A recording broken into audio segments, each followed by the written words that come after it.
Dans le monde du travail, il peut parfois être difficile de distinguer entre un simple conflit et une situation de harcèlement moral.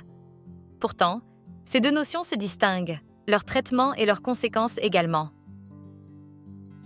Un conflit en entreprise provient d'un désaccord entre deux ou plusieurs personnes, souvent autour d'objectifs ou de méthodes différentes. Dans le conflit, il y a opposition de deux forces ou deux idées.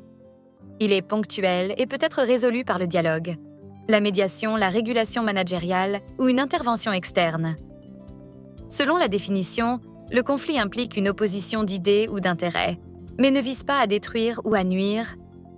Parfois, un conflit peut évoluer et s'installer dans le temps sans être résolu. On parle alors de conflit larvé. Ces tensions discrètes mais durables peuvent impacter la performance et la santé des employés concernés. Si ces situations ne sont pas gérées, elles peuvent évoluer en conflits ouverts ou même produire des effets similaires à ceux du harcèlement moral. Le harcèlement moral est défini par la loi comme une conduite abusive se manifestant par des actes, des paroles ou des comportements répétés.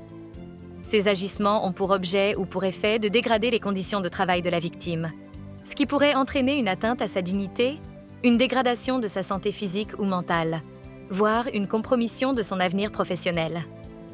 Le harcèlement repose sur une relation professionnelle désajustée et source d'abus.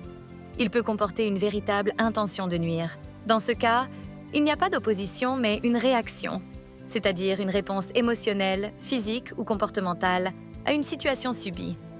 Pour agir efficacement, il est essentiel de bien comprendre les différences entre ces situations. Si un conflit peut souvent se résoudre par le dialogue, un conflit larvé nécessite une vigilance accrue. Le harcèlement moral, quant à lui, doit être signalé et faire l'objet d'une intervention formelle. Comprendre ces différences est la première étape pour prévenir les tensions et maintenir un environnement de travail respectueux et équilibré. Nous pouvons tous contribuer à établir des relations professionnelles bienveillantes.